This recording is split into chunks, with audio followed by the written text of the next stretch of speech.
journey. I shall go home. If I had any idea that Osaka was only a copy of Kyoto, I should never have travelled all this way. Sayonara! The two frogs went home.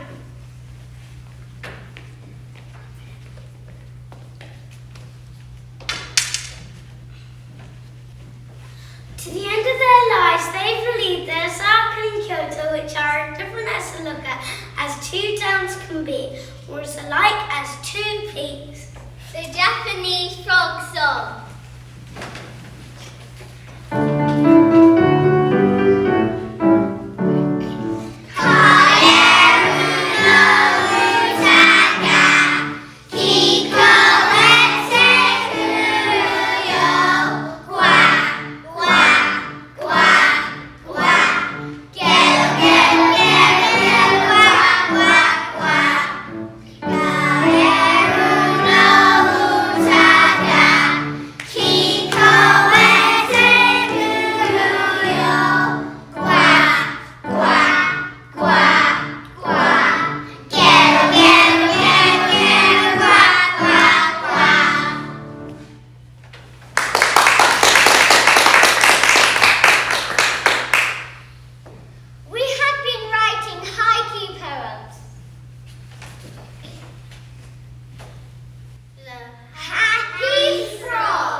Well, those of us in a very small audience here in the room and everyone watching at home, haven't we enjoyed learning a bit more about Japan and seeing our wonderful frogs telling us stories and singing and acting so beautifully? So from all of us in the room and from everyone at home, let's say a very big well done to Maple Tree Class. Well done, everyone.